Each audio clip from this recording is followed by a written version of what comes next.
So hello everyone. We are glad to meet you today at the 5th annual City of Inspiration Festival here in Lviv. This year's theme of festival is transforming. And as a city of literature, we are transforming every year. And this year is a 5th year of our transformation. Also, our festival have been transformed because we're going online this year. This is our first event in the frames of festivals, so have a nice time. So, City of Support, City of Refugee, and City of Literature. You know that support and protection are very important, especially nowadays. Due to what's happening in the world now with all the latest news, and we decided to have a talk with those to whom protection is one of the key points. UNESCO City of Literature and ICORN City of Refugee Krakov is on air, and today we'll have a talk with Ella Foltиняк. She studied ethnology and cultural anthropology and graduated in Polish studies at Jagiellon University. Since 2016, she is the part of Krakow UNESCO City of Literature office, which is a part of Krakowskie Biuro Festiwalowe.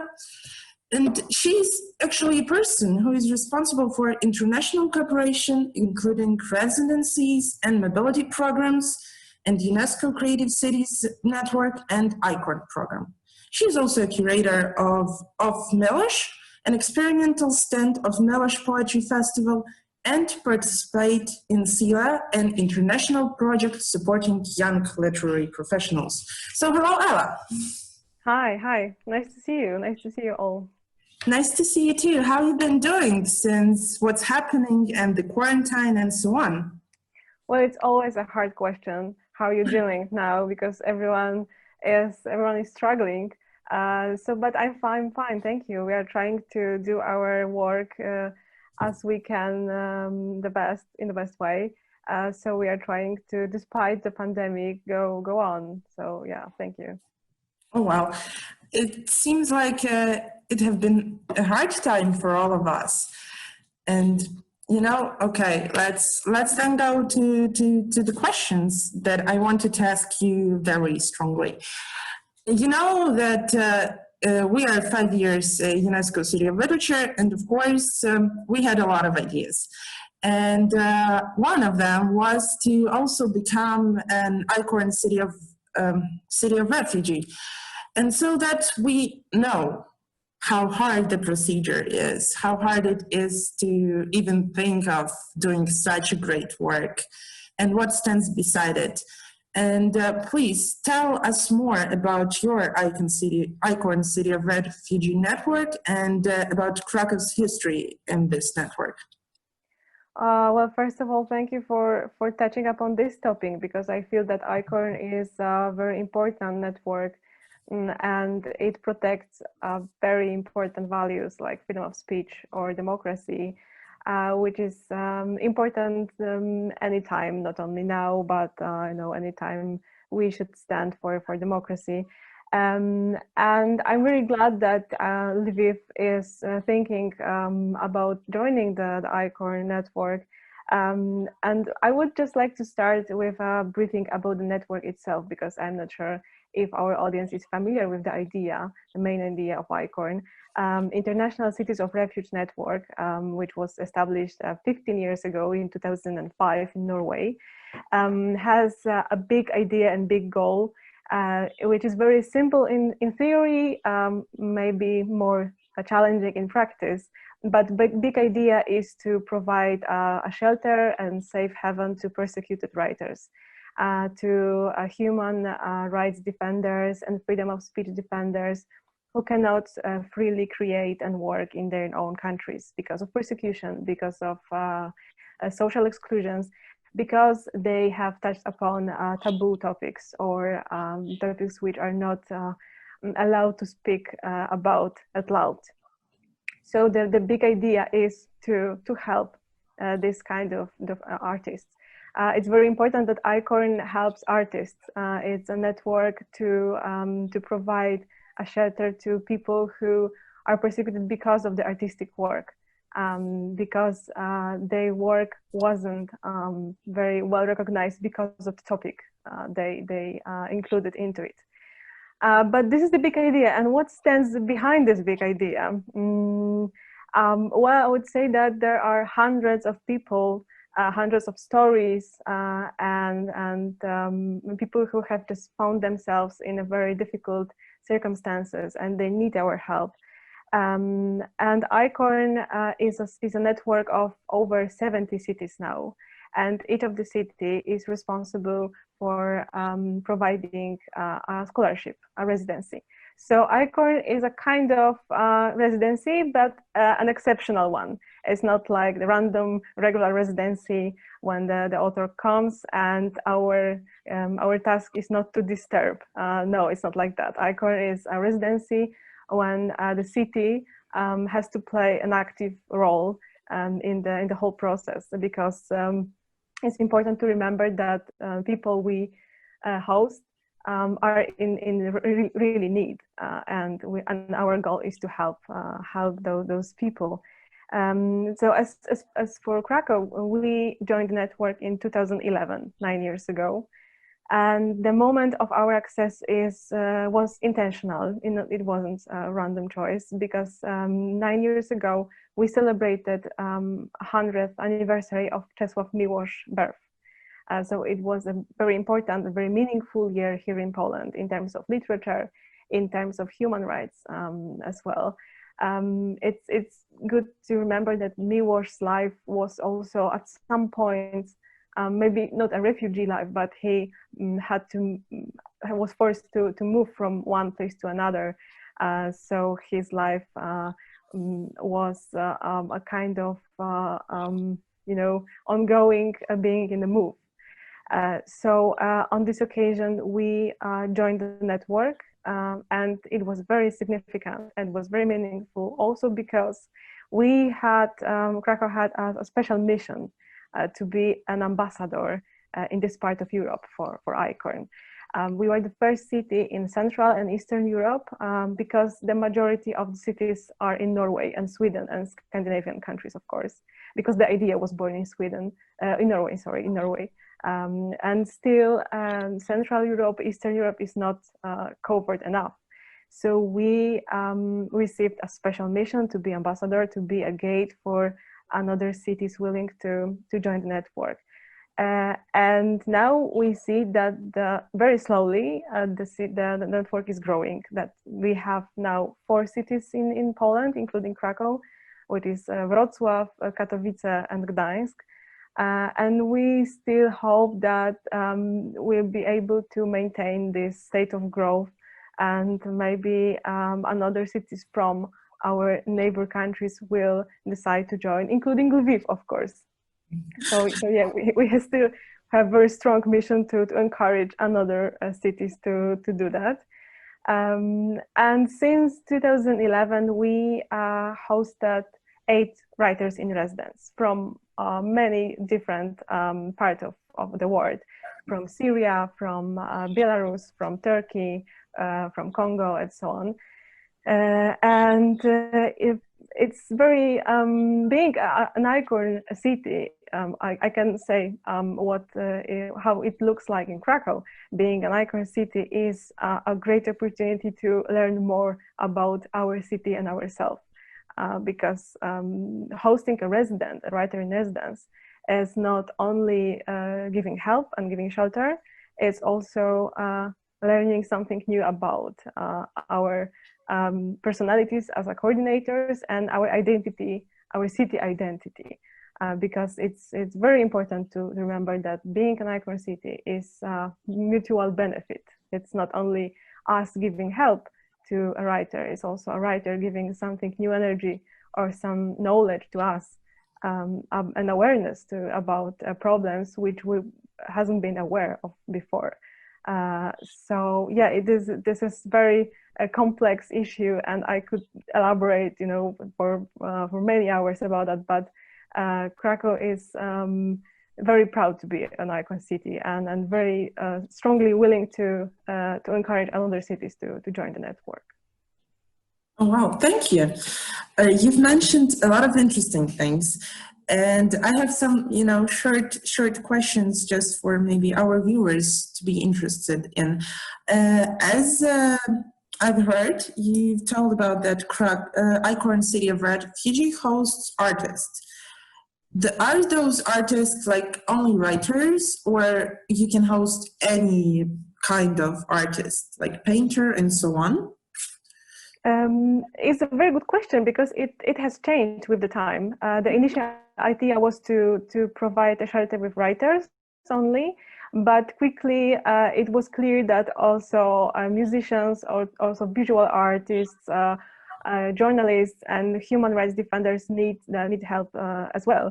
So now writers are the biggest group of applicants to ICORN, but still we have a lot of applications from just bloggers or journalists who are persecuted.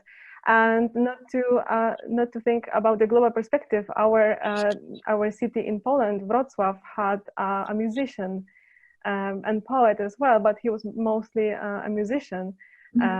So of course we are open to any kind of artistic expression. So it's not only limited to writers. That's cool. I've even heard that a graffiti writer, as my mind don't, as I remembered, that even graffiti writer tried to become an ICORN member, which is gonna be cool. That looks like being an ICORN City of Refugee really gives a lot to your city, as well as you're giving a lot to your hosting person. And how do you think, I also have an extra question, how do you think your city have changed since you are an ICORN City of Refugee? Do you feel yourself more like cross-cultural or something? I think that the city changed in a very meaningful level because ICORN program is a way to increase the awareness of citizens that they are people in need all over the world, and some cultures are completely different from our culture. And I see that Krakow, it was always an open city with very multicultural tradition. But now I see that this that being open is something to be proud of in the city. That Krakow is an open city, not only on declaration, but in fact we are really open city. And I see that social inclusion became a very important issue on the municipal level, but also I see that there are initiatives, ground initiatives in Krakow, which are focused on human rights or supporting refugees, and they give the support from the city, and the other way around, the city benefits from their experience. So I can observe that, this field is really growing. That's cool. I have so many questions, but I know we need to follow the plan. I think that, that this conversation can go hours and hours and hours. Yeah. And let's talk about something that maybe can be at some point hurtful. I don't know. During what's happening now in your country, with all these social protests and all these loud voices speaking all around, how do you support your residents? Because I can understand that that's very important and extremely important now. Do you have something special to do with them, to show them or so on? Well, the support of ICORN writers is a big topic. It could be discussed for a week with no ending, because the support for writers is the biggest thing, that is a core of the ICORN program, but also is the most challenging one, I would say. I have to say that, as I said in a previous question, that this residency is exceptional because we have to be active as curators, as coordinators, and a city. And the support we are supposed to give must be very holistic and must be very complete and complex. It's good to remember that all the writers or the ICORN residents who come to our city are in very stressful moment of their life, because their life has just changed. They are in a completely different place, completely different country, speaking no language of people around, with very poor knowledge about the cultural context. So they are simply lost. And I think that everyone would be lost in this situation. It's normal, it's natural. And they also struggle with their past and trauma. So this is very challenging to give them as much support as we are able, and to protect them from our problems. We have to struggle in our country because they have their own problems. And it's not like that they go to paradise. They go to the particular country struggling with own issues. So it's impossible to protect them from anything. But it's very important to give the broad support. And I would say that the support for ICORN residents has two main pillars and two main fields to address. One field is the practical side and the practical support. And it might be ridiculous and maybe obvious for us, because many things for residents and native speakers of the language are invisible and obvious, but we have to take care of the legal status of the residency, healthcare, insurance. We provide them with the language course to enable the integration with the community. But we are also a kind of guide through this world, through this country, through this community and its specifics, which is very important to face the problems of the residents and the problems of current reality. But the second thing, the second pillar of the support is something I would call an artistic support, because we have to remember that they are not only the people in need, but they are also primarily they are artists who has lost their audience because they hasn't been translated into Polish, for example. So this is a big area to cover, the big area to provide support. Make those writers visible and make them integrated with the community. So we do a lot of things to prepare the translations of their work, to make them visible, to invite them for the festivals and literary events, and to network with the local community. So they are two big things to cover. And we are lucky in Krakow because we have two institutions involved in the ICORN program. And one is more focused on the practical side, and it's V Institute for Culture. And Krakow Festival Office I represent is more engaged with the artistic side of the support, which is good because it's good to have a big resource of people involved to be a guide of the resident. And regarding your question about the current situation, our role is to, of course, to protect, but also to just to be in the middle of the process, to explain what's going on, not to feel them lost, because they just can't. Sometimes they just can't understand what's going on.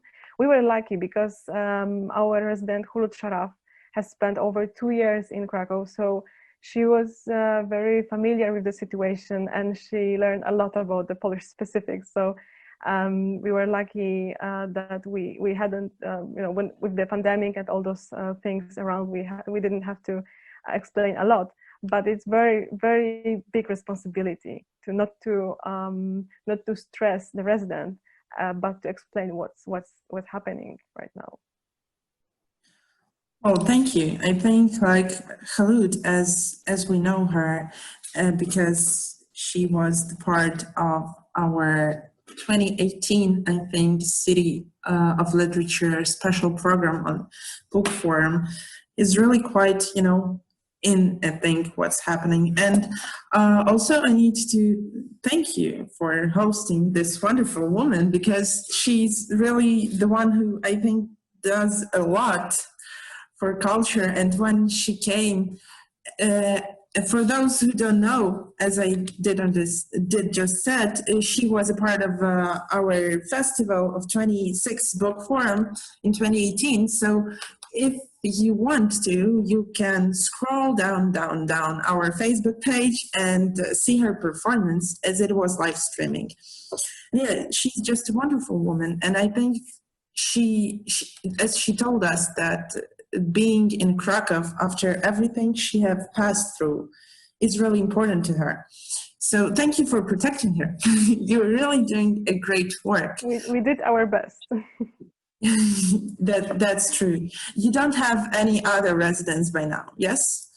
No, we don't have a resident now because Hulut left Krakow in August, and now we are just before accepting a new one. So I hope to have it done very soon. I don't know when, but we are accepting another resident. Wow. So fingers crossed for the new person. So now we don't have a resident, and we have the second wave of pandemic. So it goes together very well that maybe when the new resident comes, the situation will be more stable here. Because it's always easier to integrate a new person with the community when you don't have objective circumstances you have to deal with. So yeah, so very soon we'll meet another one.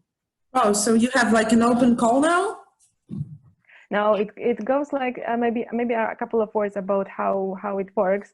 Uh-huh. The process of choosing the resident is quite long, and applicants apply to ICORN directly. On the website of ICORN, or the applicant or the writers can apply and send their form, and they are asked about a couple of things: about their current situation and the danger that they are, about their work and experience, and about the relation between work and being persecuted. And ICORN verifies those applications and verifies if they are true, if the people are in needs that they are described before in the application. And later, ICORN creates a list of potential residents that goes to the city, and the city makes the final choice. So it's quite a long process. It's not like open call we organize. It's an open call that ICORN organize and is responsible for that. And we get a list of potential residents. And the choice is always very complicated because we have to be sure that the person who comes to Krakow will be fine here and will be able to give anything that he or she wants and needs. And those needs of applicants are very diversified. And of course, we have our own resources, but also our own limitations. So we try to do the choice quite wisely, not to get a person we just simply cannot be able to help. So it's a very complicated situation, and it's quite a long process. I have, it came in my mind, like you said that you have 8 residents during being a city of refugee, yeah?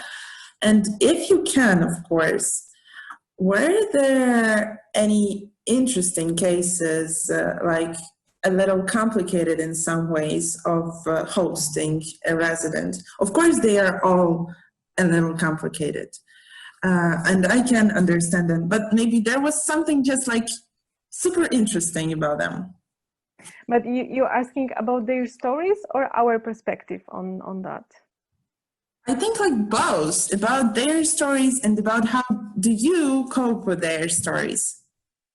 It's it's eight people, but 8 stories and 8 difficulties behind, and their stories are very very complicated, and they are vulnerable people. So I can't elaborate about the specifics because they were in a difficult situation. But each story was difficult in terms of different things. It's what I said at the beginning, that it's a lifelong learning process, because we learn a lot with another resident. We had residents who were in danger, that they just couldn't be able to get back to their country because it wouldn't be able, because they would die. But also we had residents who just had to move from their countries for a while and then came back. So it's hard to say something, not to say particularly about the residents, because their stories are really, really vulnerable. So I can't say nothing more, I'm sorry. Yeah, I do clearly understand you, and that really gives a vision of that, how what I actually wanted to accent on, that every story, whether it is life, extreme for living, or just a short case story, is important as well, because each story is equally important. Yeah. Maybe that's what I wanted to say on that case. And yeah, and that's why the choice is very hard, because we have a list of 5 people and we have to pick one. So we leave 4 people and 4 stories just behind, and we only can keep our fingers crossed for other cities to accept their applications. So it's very, very responsible. Hard work for good people, really. But need to go further. And you've mentioned that you now have a second, as everybody, I think, have a second wave of pandemic, and how it left in August. And what have you been doing with her during the quarantine? Have you been doing something, and at least? Yeah. Actually, when I was thinking about Hulud and the pandemic, I have to admit that pandemic didn't stop us. We used the summertime window between the second wave, and we were able to publish the second book of Hulud in Polish translation. It was a prose. She was awarded a very meaningful and significant award. It's Ibn Battuta Award in Morocco last year. So we decided for this book, so we decided to translate it into Polish. And in July, it was a premiere of and release of the book. And then during the Konrad Festival in October, which of course took place online, she was a special guest of the festival, and we were able to connect with her. She was already in Germany because she left for another stipend, but we were able to make this book visible and to not to stop the work, the artistic support for her. But of course, it was possible because Hulud was well recognized. She spent 2 last years in Krakow, so she was a writer, not an ICORN resident. In fact, she had a lot of fans. She already had a Polish translation, so she yeah, me too. It was easier for us to struggle with the pandemic with the writer who is already a star here in Poland. So I cannot say a lot about how pandemic can change our plans. Maybe in a couple of following months, I would change my mind. I would say a lot of things how pandemic did something bad to our plans, because we will be having another resident. But it's very important to have long-term plans for the resident, and to make the writer visible from the very beginning, and to send her or him for the festivals and public events to gain the audience, and to make aware that such a writer is in our city, and to help her or he. And of course, I think that the next months will be challenging in terms of pandemic, because we will have a new resident who won't be recognized, who won't have Polish translation. So it will be challenging because the festivals are online, events are online. They probably won't be as big as in last year. So most probably we won't be able to promote the writer as we did with Hulud.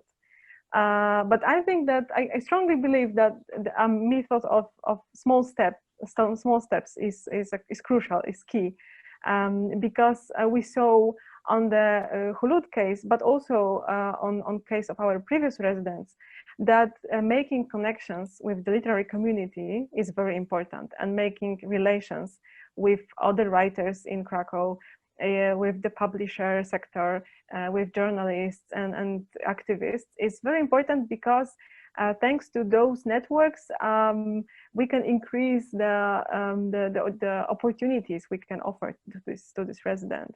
So I believe that when the new resident comes, we'll start with small steps, like linking this person with other artistic persons and with the local community. We will network as much as possible, just to make sure that this person is well integrated, and it will be easier then to promote the work when he or she is already recognized in the small community. So it's I think it's very important, and we are lucky because the resident lives in Villa Decius guest rooms, and this is a place, is a residency place. So the ICORN resident is not lonely for the entire year, because other residency programs take place there. So there's always somebody, a writer or journalist or filmmaker. So this is already a small community which is born there in Villa Decius. And it's also important in times of pandemic, of course, not to leave an ICORN writer only with 4 walls around and nobody next to him or she. So yeah, I believe that we will be able to maybe do less, but I think that it's very effective to link this person, to make connections and to integrate with the local community. At some point, it looks like, quarantine will help you somehow, because those will be small steps to a big idea, to a big action, which at some point maybe would be easier for your resident to pass through. And the one more important point, I think, for the new resident that wasn't in case of Hulud is that you're having an ICORN board member now. As I've heard from the last news this year, it was announced that Robert Kieskowski is now an ICORN board member. And what does it mean to your city? Well, yeah, that's true. That's true. And we are very happy to have Robert Kieskowski in the board. And it means a lot for us. And Robert was supposed to be here today, but I'm sure that he thinks about us very warmly. He just couldn't do that. But yes, he is a part of the board. Previously, we also had a representative of Polish community, because Mrs. Danuta Glondys from Villa Decius was for many years a part of the board. But now Robert serves as an ICORN board member, which is very important for not only for Krakow, not only for Poland, but I think that for this part of Europe, because having a representative in the board assures us that that our voice is represented, that our perspectives, which is completely different from Norway city's perspective, for example, it's obvious they have completely different structures for ICORN members and ICORN writers. We have another resources and possibilities, and it's good to keep the balance in the decision-making process. And having our representative is a guarantee that our perspective will be included in long-term strategic plans, because the board is responsible for the strategic ideas and plans, long-term plans, but also they focus on current problems and issues. And it's very important to include as many voices as possible, because the cities have a lot of things to say about the ICORN residency and their needs as well, and challenges as well. And it's good to remember that ICORN is not only a structure, it's not only an umbrella, not only a network, but the ICORN board, the work of ICORN board is also reflects our problems, and we can give a feedback to the board on our perspective and on matters that are important to us, and somehow we build the long-term strategy through this feedback we can give. So having representative on board is very empowering for this part of Europe, I would say, which is still underrepresented in the network. So it's very important for us. Yeah, it looks like ICORN board becomes, more diverse, which is super important in the next show as part of even though UNESCO Creative Cities Network, because we are always talking about diversity. And to be honest, I'm very happy that these things are happening. Really, I think that not only me, but me as a representative of Lviv UNESCO City of Literature is very happy to have such a great neighbor as the Krakow UNESCO City of Literature and Krakow City of ICORN, because you are really doing great work and support. We now, after this talk, I can clearly say that support is one of your key points, and those are super important now. And I hope that one day we will become your neighbor as a city of ICORN. Really do. Yeah, me too. I do really hope that one day we'll meet on ICORN assembly somewhere, I don't know where, as ICORN member, both Lviv and Krakow. So yeah, I do really hope that it will happen. And I think that it's good to remember that ICORN is not only a label, not only a benchmark, it's a real project, a real help for people. And if we can help at least one person through this program and save her or his life maybe, or career, it's very important to be a part of it. It's as I said, it's a mutual benefit for the city and for the writer. Oh, by now we have to postpone it, but later I have big plans. We have big plans, and that's really cool. So thank you for this conversation and for this inspiration that you've given to us and to our audience, I hope.